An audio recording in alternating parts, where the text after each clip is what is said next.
Hi, good morning friends. Welcome to இனிமையான நேரங்கள்.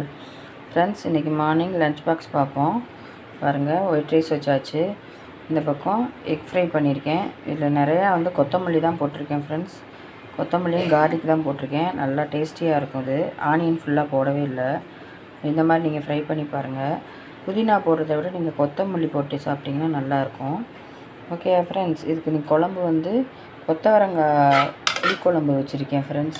அதை இன்றைக்கி ஊற்றிடுவோம் அதில் சாதத்தில். ஃப்ரெண்ட்ஸ் பாருங்கள், நம்ம கொத்தவரங்காய் போட்ட குழம்பு ஊற்றியாச்சு. இந்த கொத்தவரங்காய் நீங்கள் வீக்லி ஒன்ஸ் யூஸ் பண்ணுங்கள் ஃப்ரெண்ட்ஸ். சமையலில் ரொம்ப நல்லது உடம்புக்கு. குழந்தைகளுக்கும் கொடுங்க, சாப்பிட மாட்டாங்க. மேக்ஸிமம் இதை நம்ம பீன்ஸ் மாதிரி ஃப்ரை பண்ணால் சாப்பிட மாட்டாங்க. இந்த மாதிரி நீங்கள் குழம்பா வச்சு கொடுங்களேன், அவங்களுக்கு சாப்பிட்றது உள்ளே போகிறதே தெரியாது. ஓகே ஃப்ரெண்ட்ஸ், நம்மளுடைய குட்டீஸ்க்கு லஞ்ச் பேக் பண்ணிட்டேன். நீங்களும் என்ன பேக் பண்ணிங்கன்னு எனக்கு கமெண்ட்டில் சொல்லுங்கள். நெக்ஸ்ட்